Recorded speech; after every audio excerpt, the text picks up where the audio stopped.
9장 11절에서 12절 말씀입니다.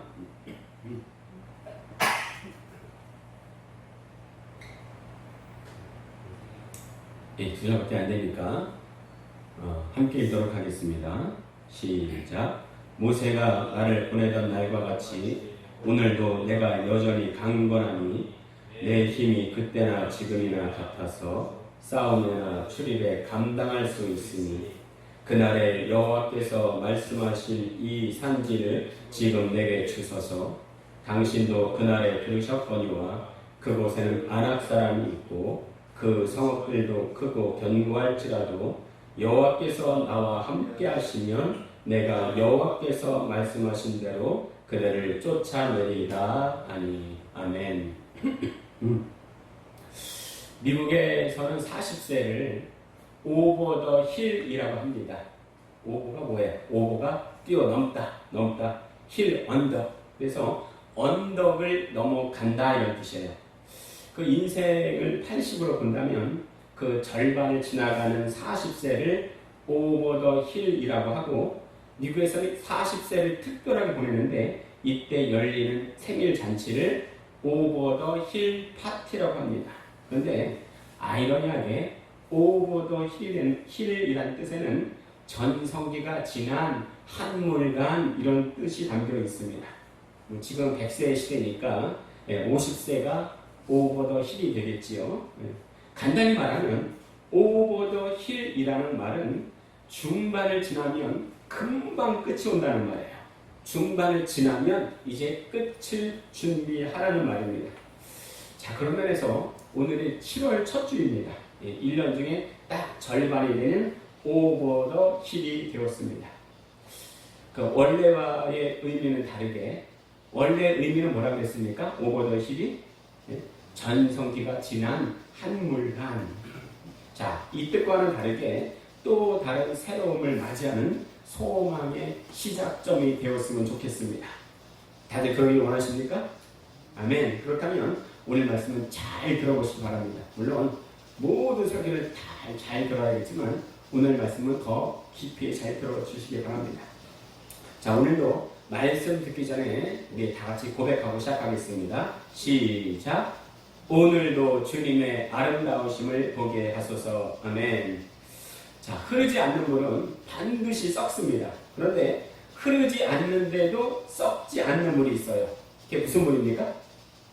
네? 흐르지 않는데 썩지 않아요. 무슨 물이에요? 바닷물입니다. 바닷물. 네. 바닷물이 흐르지 않음에도 썩지 않을 수 있는 이유는 바닷물에는 3%의 염분이 섞여 있기 때문에 그렇습니다. 그렇죠? 3%의 소량의 염분만 있어도 엄청난 바닷물을 썩지 않게 하는데, 우리나라에는 소금이 얼마나 많습니까? 그렇죠? 전 인구의 20%가 그리스도인이에요. 그렇죠? 그 예수님께서 그리스도인을 뭐라고 그러셨어요? 너희는 세상의 소금이요 빛이니 말씀하셨어요. 그러니까 이 나라의 거의 20%가 소금인 거예요. 그러면 이 나라가 썩지 않아야 될 거 아니에요. 그런데 어디 그렇습니까?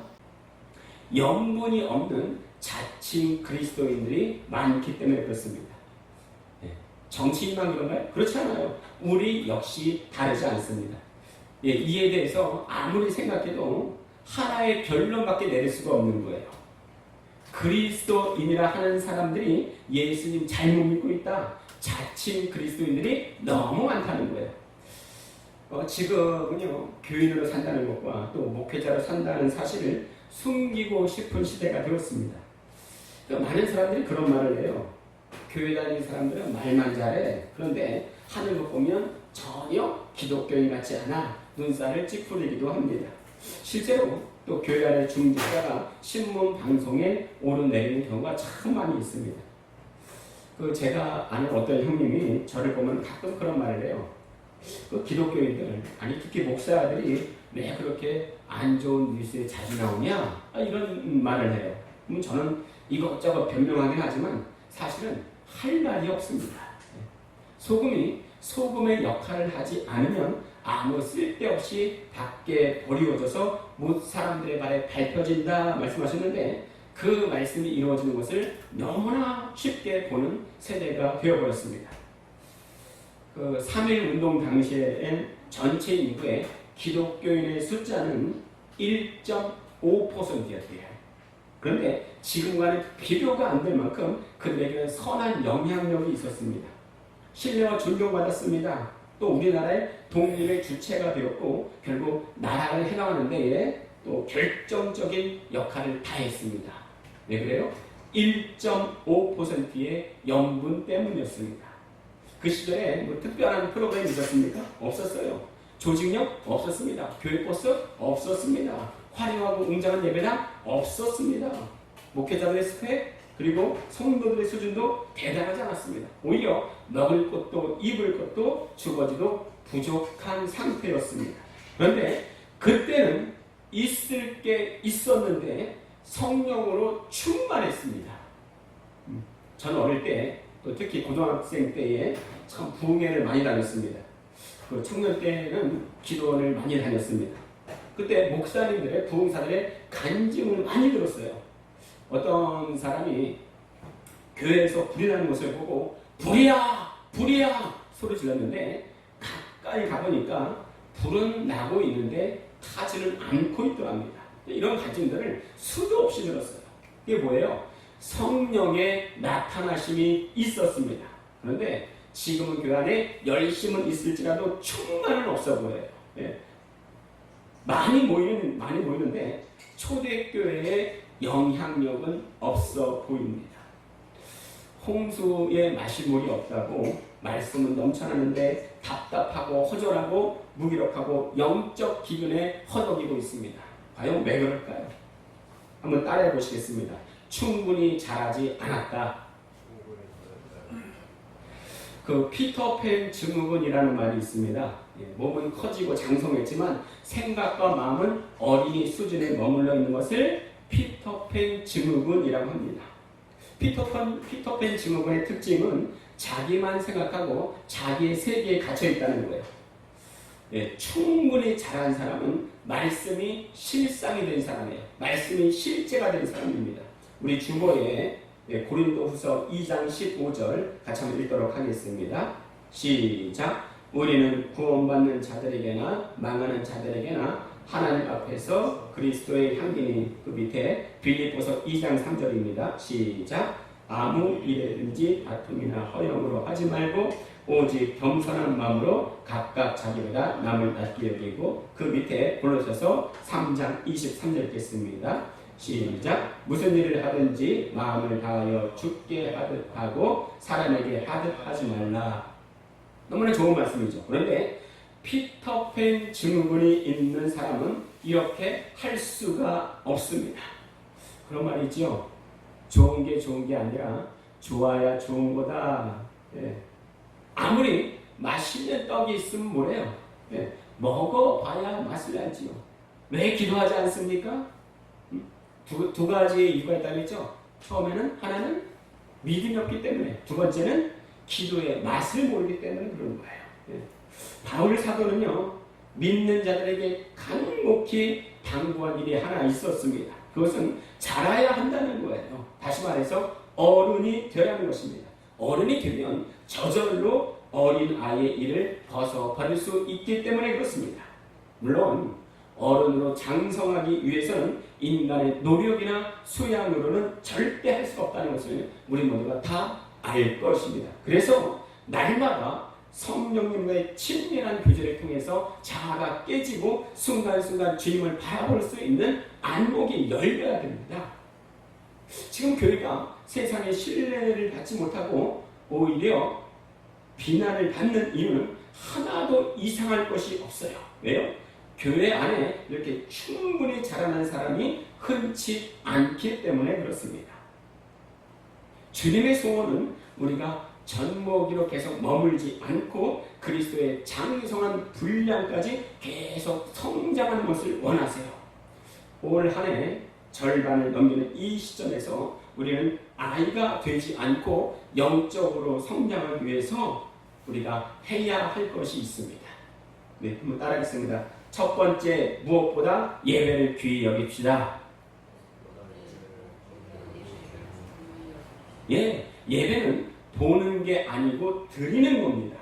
찬양도 기도도 말씀도 하나님께서 최고의 것을 드린다는 마음으로 예배에 참여합시다. 모든 것이 다 성공해도요, 예배가 실패하면 다 실패한 겁니다. 예배를 영어로 워십이라고 합니다. 워십. 그것은 월스와 십의 합성어인데요. 최상의 것을 하나님께 드린다, 이런 뜻이 있습니다. 나중에 예배에 대해서 더 자세하게 설명드릴 날이 있을 것입니다. 자, 두 번째는 아이가 되지 않고 어른이 되기 위해서, 영적 어른이 되기 위해서 2 플러스 2는 4라는 것을 기억합시다. 이게 무슨 말이에요? 2 플러스 2는 4. 이해하고 이해하면 사랑한다는 말입니다. 그 교회 안에서 분란을 일으키는 여러 요인들 중에 그 1위가 백설공주래요. 백설공주 아십니까? 백방으로 설치고 다니는 공포의 주둥아리, 이게 백설공주라고 합니다. 물론 우리 교회는 워낙 몇 명 없어서 백설공주가 없어요. 우리는 공포의 주둥아리가 아니라 서로 간에 이해해주고 도움을 주는 입술이 되어야 할 것입니다. 무엇이 되기 위해서요? 교회의 영적 어른이 되기 위해서요. 모범이 되기 위해서요. 제가 설교를 준비하면서 서로 간에 도움 주고 또 기도해 주기 위해서 매달 마지막 주 모일 때 우리 안에서 기도 많이 또 할까, 또 그런 생각도 했었습니다. 나중에 또 기회 되면은 또 그런 것도 한번 해보고 싶어요. 우리는 서로를 위해서 더 많이 기도해 주고 서로 간에 힘을 많이 보태 줍시다. 그 성경에 달란트 비유가 있습니다. 어떤 사람은 1달란트, 어떤 사람은 2달란트, 어떤 사람은 5달란트를 받습니다. 근데 한번 생각해 보세요. 5달란트 받은 사람은요, 기도 안 하고 대충 일해도 3달란트 정도의 일을 할 수가 있어요. 그런데 1달란트 받은 사람은요, 기도하고 열심히 일해도 2달란트 이상의 일을 하는 것은 참으로 어렵습니다.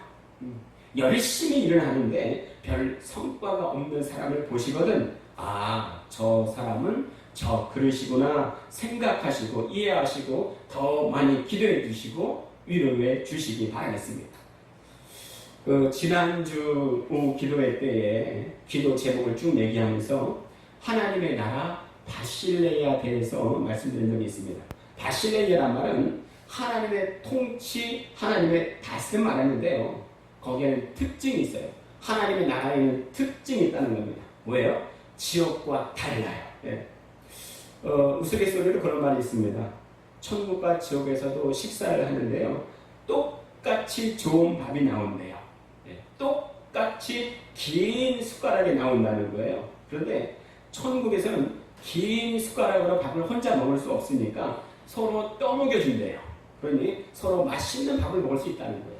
그런데 지옥에서도 똑같은 밥과 똑같이 긴 숟가락이 나오는데 지 혼자 먹으려다가 자기도 못 먹고 남도 못 먹는다는 이런 우스갯소리가 있습니다. 그렇죠? 서로를 위해서 기도해주고 서로를 위해서 봉사하면요, 나도 좋고 남도 좋을 수 있는 작은 천국이 만들어질 수 있는 것입니다. 올해 우리 아름다운 성산교회도 이렇게 작은 천국 만들어가길 소원합니다. 아멘. 세 번째, 성령의 기름 부으심으로 살고 성령의 기름 부으심으로 일합시다예요. 직분에 관련한 기름 부으심이라는 말은 출애굽기 28장 41절에 처음 나옵니다. 우리 주보에 있는데요, 같이 한번 읽어볼까요? 출애굽기 28장 41절입니다. 직분에 관련된 기름 부으심 처음 나옵니다. 자, 같이 읽어볼까요? 시작. 너는 그것들로 네 형 아론과 그와 함께한 그의 아들들에게 입히고 그들에게 기름을 부어 위임하고 거룩하게 하여 그들이 제사장 직분을 내게 행하게 할지며. 자, 여러분, 직분이 뭔가 생각할 때에 한마디로 말하면요, 내가 하나님으로부터 남에게 영향을 미칠 만한 자격을 획득한 것, 이렇게 말할 수 있을 것입니다. 자, 그러면요, 성경 말하는 기름 부으심이 뭔가, 그 기름 부으심의 언을 보면요, 구약에서는 마사흐입니다. 마사흐. 뭐라고요? 마사흐입니다. 뜻은 문지르다, 성별하다 그러는데 여기서 메시아라는 말이 나왔습니다. 자, 신약에서는요, 크리오입니다. 크리오. 여기도 문지르다, 바르다 이런 뜻이 있는데요. 여기서 그리스도란 말이 나온 거예요. 그러면 우리 기름 부으심의 목적이 뭔가 우리 다시 한번 출애굽기 28장 41절 다시 한번 읽어보겠습니다. 시작. 너는 그것들로 내 형 아론과 그와 함께한 그의 아들들에게 입히고 그들에게 기름을 부어 위임하고 거룩하게 하여 그들이 제사장 직분을 내게 행하게 할지며. 여러분, 제사장 직분을 맡으려면 반드시 기름 부음 받아야 했습니다. 왕도 그렇지요. 선지자도 그렇지요. 반드시 직분을 행하려면 기름 부음 받아야 됐습니다. 왜요? 기름을 부어 위임하고 이렇게 말씀하셨거든요. 자, 그럼 반대로 말하면 뭐예요? 기름 부음 받지 못하면 위임이 안 된다는 거예요. 하나님은 위임하시고 나는 기름 부음 받음으로 직분을 맡게 됩니다. 예수님도 기름 부음 받음으로 사역하셨어요. 다 같이 그 밑에 이사야서 61장 1절을 읽겠습니다. 시작. 주 여호와의 영이 내게 내리셨으니 이는 여호와께서 내게 기름을 부으사 가난한 자에게 아름다운 소식을 전하게 하려 하심이라. 나를 보내사 마음이 상한 자를 고치며 포로된 자에게 자유를, 갇힌 자에게 노임을 선포하며. 오늘 이사야 61장 1절 말씀은 구약의 말씀인데 이것은 바로 예수님에 대한 예언의 말씀입니다. 주 여호와 영이 내게 내리셨으니 했는데 이 내는, 나는 바로 예수 그리스도이십니다. 그러니 예수님도 기름 부음 받음으로 사역하셨어요. 우리도요, 직분을 맡으려면, 직분을 받으려면, 주의 길을 가르면, 주의 뜻을 행하려면 반드시 성령의 기름 부으심이 있어야 됩니다. 자, 그렇다면 기름 부으심의 실체가 뭘까 이거예요. 자, 우리 밑에 사도행전 10장 38절 말씀 있습니다.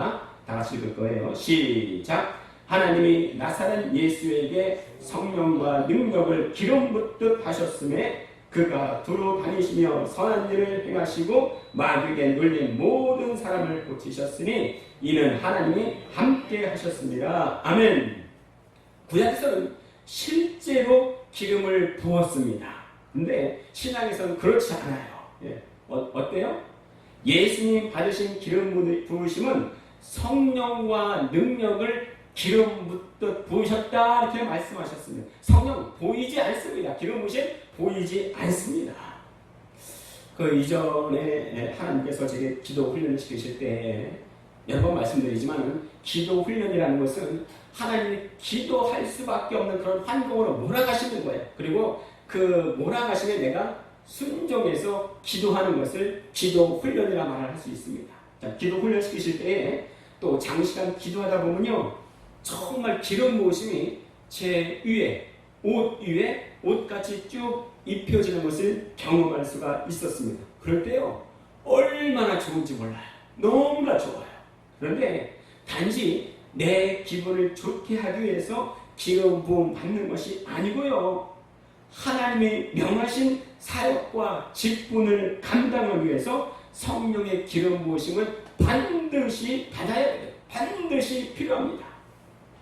이것 없이 직분을 행하는 것은 불법인 거예요.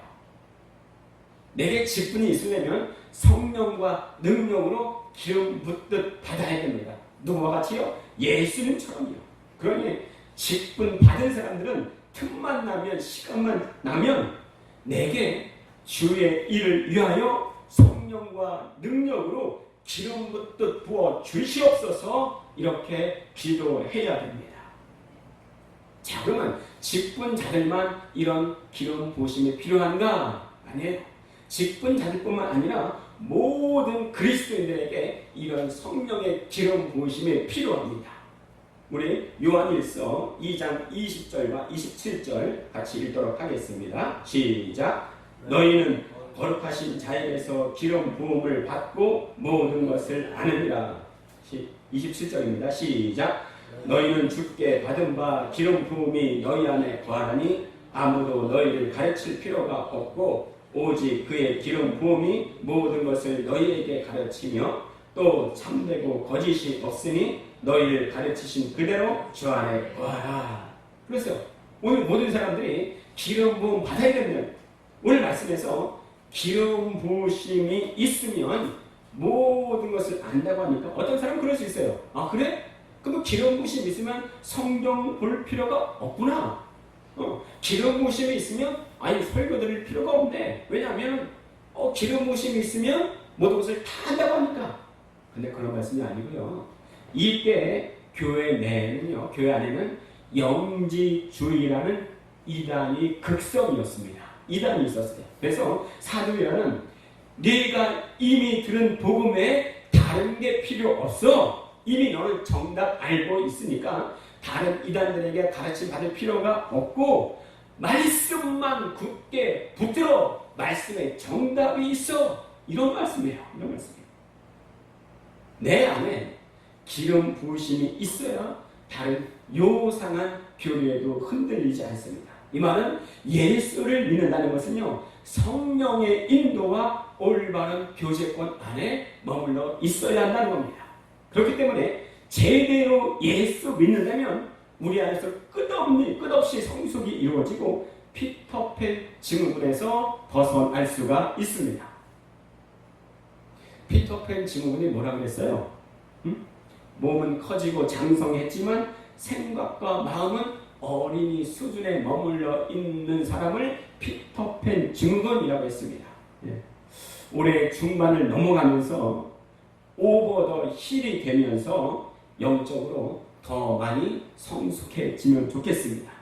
그래서 12월 달에는 내가 이전보다 한층 더 성숙했다, 자부심도 느끼고 받은 간증이 넘쳐나는 앞으로의 모든 날의 되기를 우리 주님의 이름으로 축원드립니다. 아멘. 자, 오늘 말씀은요, 갈렙의 고백이에요. 갈렙의 고백. 지난번 아가서를 말씀드릴 때에 솔로몬 왕과 술람미 여인과의 사랑 이야기를 들려주면서 술람미 여인의 고백이 있었습니다. 혹시 기억하십니까? 술람미 여인의 고백이 있었어요. 어디든 가리라. 단 당신과 함께라면. 혹시 기억하십니까? 이 말씀 드리면서 지금 결혼한 제 아내에게 제가 전화를 하면서 지금 라면 드실래요? 어떻게 라면을 지금 먹어요? 당신과 함께라면. 이렇게 썰렁한 얘기를 하면서, 유치한 얘기를 하면서 말씀을 드린 적이 있습니다. 외우라고 이렇게 말씀을 드린 거예요. 당신과 함께라면 어디든 갈 수 있습니다. 이것이 서로 사랑하는 사람의 고백이고 술람매 여인의 고백이었습니다. 오늘 갈렙도 같이 고백하는 거예요. 자, 이 험한 산지를 내게 주소서. 내가 그들을 다 쫓아낼 수 있습니다. 단 당신께서 나와 함께라면. 당신께서 나와 함께 하시면 고백하는데, 이때 갈렙의 나이는 85세였습니다. 올해 우리 성도님들도 한 분 한 분이 올 한 해를 통해서 주님이 나와 함께 하심을 믿고 나 자신과 또 교회를 위해서 꼭 이루고 싶은 것을 마음에 두시길 바라겠습니다. 예를 들면 난 매일 교회 나와서 기도하겠다. 나는 힘든 일이 있어도 미소로 원수를 대우하겠다. 일주일에 한 번 이상은 남을 사랑하고 축복한다고 말하겠다. 난 올 한 해 전도를 한 명 이상 하겠다. 여러 가지 많이 있을 것입니다. 무엇보다도 오후 예배 때 기도에 꼭 참여하시기 바랍니다. 예. 기도해야 돼요. 기도해야 삽니다. 교회는 기도로 이루어 나가야 됩니다. 왜 기도한다고 했어요? 기도의 맛을 알아야 돼요. 기도의 맛을 알면요, 기도하지 말라고 해도 기도하게 되어 있습니다. 예전 기도의 집에 전가화 목사님이 있었습니다. 혹시 아세요? 전가화 목사님. 그분이 만든 곡이 있는데, 기도는 만사를 변화시킨다. 이런 찬양이 있었습니다. 제목이 기도는 만사를 변화시킨다. 기도가 만사를 변화시킨다면 왜 기도하지 않겠습니까? 그런데 기도해도 만사가 변화되지 않을 것으로 믿으니 기도하지 않아요. 사람은 자기의 믿음대로 행하는 법입니다. 그 옛날에 1층에는 술집이 있었고 2층에는 교회가 있었대요. 예. 각종 여러 모임 또 교회에서 예배를 드려야 되는데 1층에 술집이 얼마나 시끄러운지 몰라요. 그래서 교회에서도 지지 않고 모일 때마다 통성으로 기도를 했답니다. 주여 저 술집 망하게 하여 주시옵소서 간절히 기도하는데 아니 그 기도를 1층의 술집 주인이 들은 거예요. 그런데 그 잘 되던 술집이 정말 얼마 안 가서 쫄딱 망했습니다. 그래서 술집 주인이 그 2층의 교회 대표자를 법원에 고소를 했어요. 저 교회에서요, 2층의 교회가요, 우리 술집을 망하도록 기도해서 우리 술집이 쫄딱 망했습니다. 기도한 것 때문에, 기도 때문에 우리 술집이 쫄딱 망했어요. 이렇게 판사에게 고소를 했어요. 판사가 교회 대표자에게 그 말이 진짜입니까? 그랬더니 교회 대표자가 하는 말이 아이고 설마 기도했다고 술집이 망하겠어요? 이렇게 말을 했다고 합니다. 술집 주인은요 기도의 능력을 믿었어요. 그런데 교회 대표자는 기도의 능력을 믿지 않았다는 겁니다. 이것은 우리에게 교훈을 주라고 또 꾸며는 말이지만 또 우리에게 시사하는 바가 크다고 봅니다. 지난주 제가 사기에 대해 말씀드렸어요. 사기. 혹시 사기 기억하십니까? 기억하세요? 기도하고 기대하고 기다리면 기적이 일어난다. 다시 한번 따라해 보실까요? 기도하고 기대하고 기다리면 기적이 일어난다. 다시 할까요? 하나씩 잘라서 할게요. 기도하고 기대하고 기다리면 기적이 일어난다. 한번 이어서 할게요. 같이 하겠습니다. 시작! 기도하고 기대하고 기다리면 기적이 일어난다. 아멘. 그래요.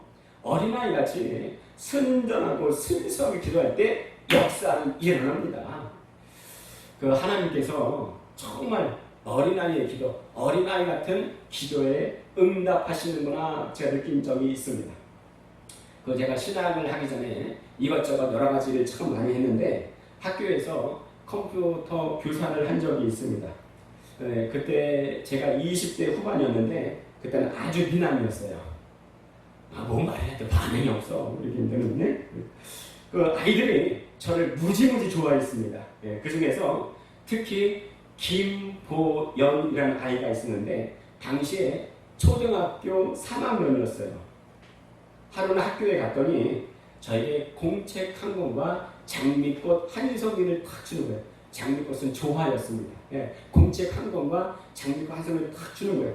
공책에는요, 첫 장부터 끝장까지 자기 마음을 다 써놓은 거예요. 근데 끝장에 보니까 맨 끝장에 어떻게 써있냐면은 나는 당신을 사랑하는데 당신은 왜 내 마음을 모르시나요? 이게 초등학교 3학년이 써놓은 거예요. 이렇게요. 이렇게 제게 애정을 가지고 있는 아이였습니다. 하루는 제가 겨울이 됐어요. 겨울에 제가 감기 심하게 들어서 학교에 갔는데 그 아이가 저를 보고 선생님 아파요? 물어보는 거예요. 그래서 제가 선생님이 감기에 심하게 들렸네. 보현이가 기도해줘. 이렇게 말했습니다. 그런데요. 그날 밤 정말 놀라운 일이 일어났습니다. 보통 감기에 걸리면 며칠은 가잖아요. 그런데 다음날 거짓말같이 다 났어요. 기침 감기 하나도 안 나는 거예요. 저는요 그냥 때가 돼서 나았나 보다 이렇게 생각을 했어요. 다음날 그 아이가 아침에 또 만나게 됐어요. 근데 그 아이의 말이 참 웃겨요. 선생님 다 나았어요? 신기하게 다 나았네. 그랬더니 진짜였구나 이러는 거예요. 뭐가 진짜야? 그랬더니 그 아이의 하는 말이 너무나 감동이었습니다. 자기의 사랑, 자기의 마음도 몰라주는 선생님이었지만 자기가 사랑하는 선생님이 아프다고 하니까 자기 마음도 너무 아픈 거예요. 그래서 그날 밤 자기 골방에 들어가서 10시부터 새벽 1시까지 촛불을 켜놓고 기도했다고 합니다. 어른도요 이렇게 1시간, 2시간, 3시간 기도하는 거 쉽지 않아요. 그런데 그 아이가 3시간 촛불을 켜놓고 저를 위해서 기도를 하는 거예요. 자, 그런데 그 아이의 말을 듣게요. 오래 이렇게 기도를 하다가, 아니, 혹시 선생님이 거짓말로 아프다고 했으면 자기가 3시간 다 낭비한 거잖아. 네, 그러니까 마지막에 이런 기도한 거예요. 만약에 선생님의 말이 뻥이었다면 더 아프게 해주세요. 이런 기도를 하는 거예요. 네, 그래서 다음날 저에게 물어본 거예요. 나았냐고. 네, 나았다고 하면은 선생님이 진짜 아픈 거고, 아니 그러면은 뻥이었구나 이렇게 하려고. 자, 그런데 내가 다 나았다고 하니까 진짜였구나, 진짜 아프셨구나 이렇게 한 거예요. 이렇게 정말 순수한 아이의 기도, 아니 어떻게 하나님이 안 들어줄 수 있겠냐고요. 이게 진짜 알고 기도입니다. 뭘 바라고 하는 게 아니에요. 정말 순전하고 순수하게 기도하는 거예요. 이런 알고 기도를 하는 사람이 정말 알고 신자입니다. 아이 같은 이런 순수한 기도에 하나님은 관심이 있으시고 그 기도를 통하여 역사하시는 줄로 믿습니다. 아멘. 우리도 남은 한 해 또 내년을 바라보면서 이렇게 아이같이 기도하기를 원합니다. 우리가 그렇게 기도할 때에 놀라운 일이 일어날 줄로 믿습니다. 아멘. 오늘 1년의 절반을 넘어가는 오버 더 힐 데이입니다. 오늘 말씀을 생각하면서 우리가 함께 기도했으면 좋겠어요. 첫 번째는 가짜가 판치는 세상입니다. 내가 예수 믿는 것이 영분에 있는 진짜 그리스도인 되게 하여 주시옵소서. 그러기 위해서 내가 충분히 자라나야 되겠는데 성령의 기름 부으심으로 그리스도인의 직무를 다하게 하시고 어린아이같이 순전하고 순수한 기도를 올리는 알고 신자가 다 되게 하여 주시옵소서. 우리 다 함께 기도하겠습니다.